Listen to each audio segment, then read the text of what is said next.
this issue of incentive comes the common assumption that if there isn't some external pressure for one to work for a living, people will just sit around, do nothing, and turn into fat, lazy blobs. This is nonsense. The labor system we have today is in fact the generator of laziness, not a resolver of it. If you think back to when you were a child, full of life, interested in new things to understand, likely creating and exploring, but as time went on, the system pushed you into the focus of figuring out how to make money. And from early education to study at a university, you are narrowed, only to emerge as a creature which serves as a cog in a wheel in a model that sends all the fruits to the upper 1%.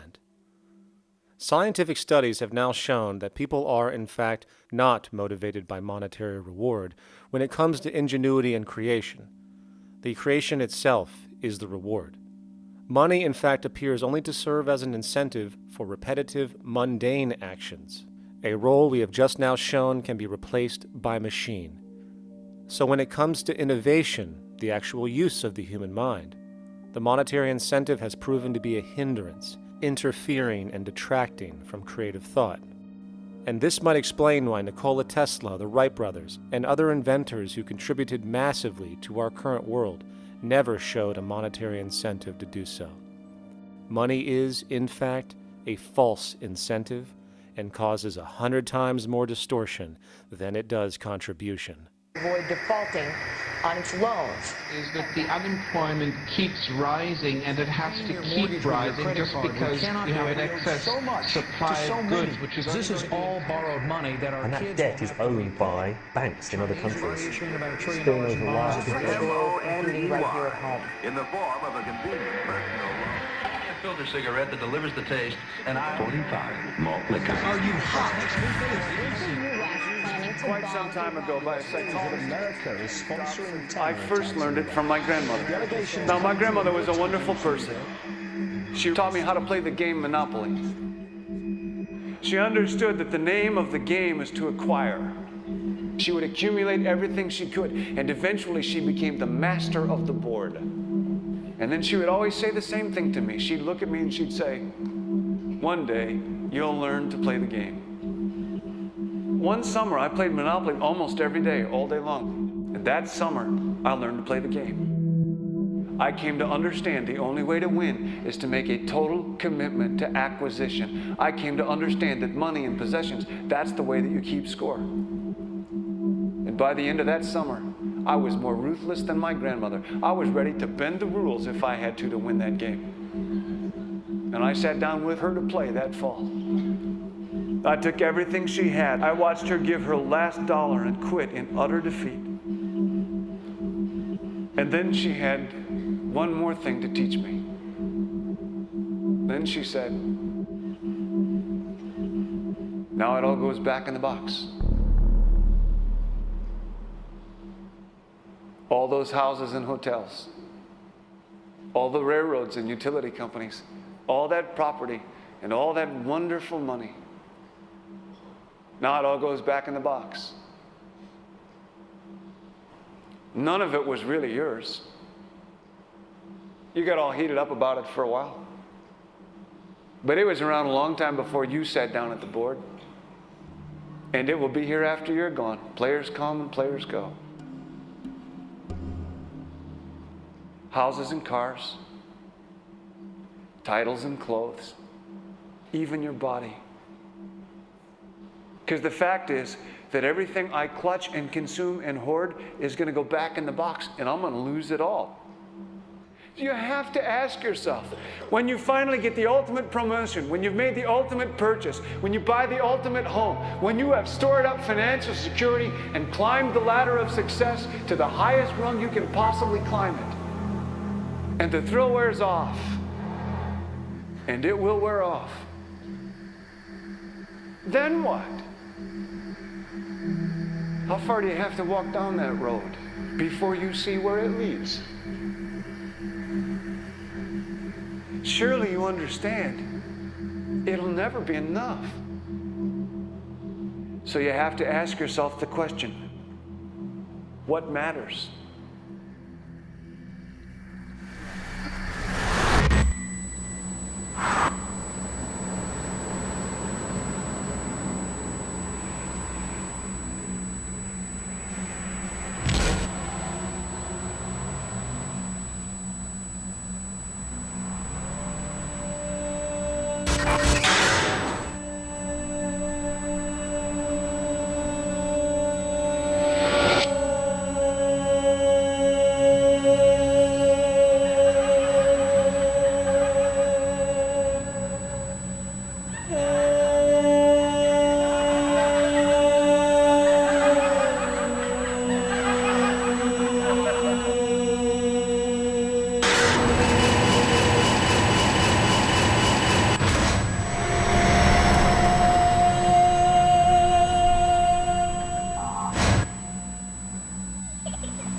what we face now is this fundamental change of the life we've known over the last century.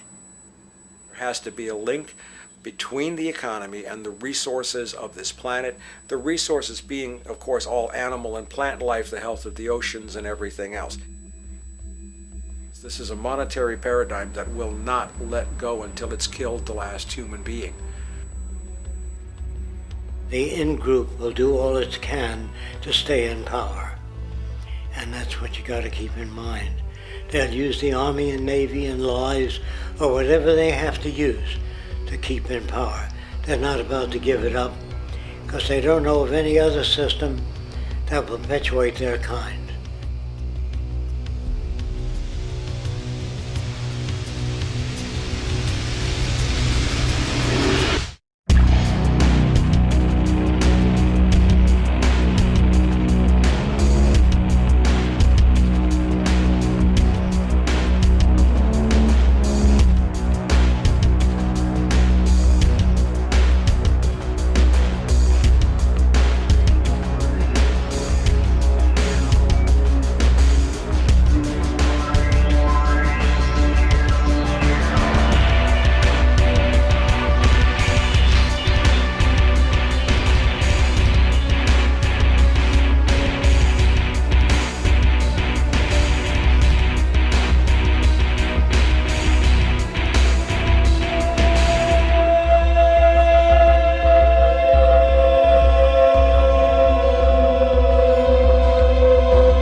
a straight and stronger course to the corner of your life.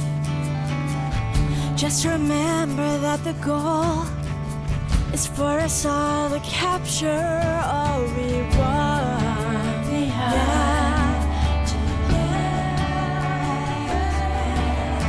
Don't surrender.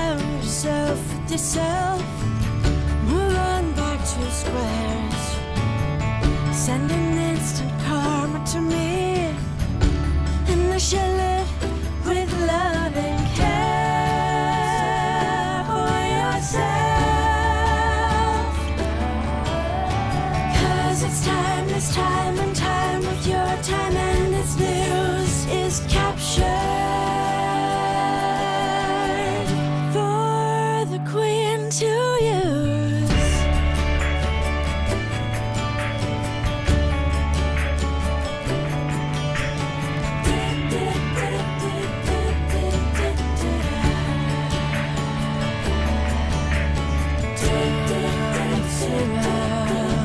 Yourself with yourself. Surround yourself.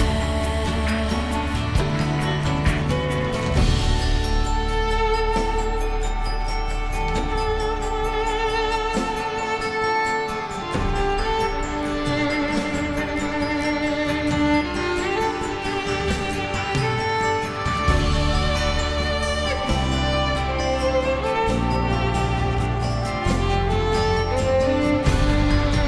To see all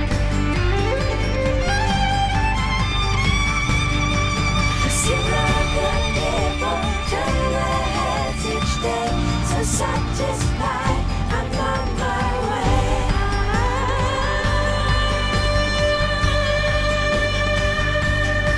To see all the people turn their heads each day. So satisfied.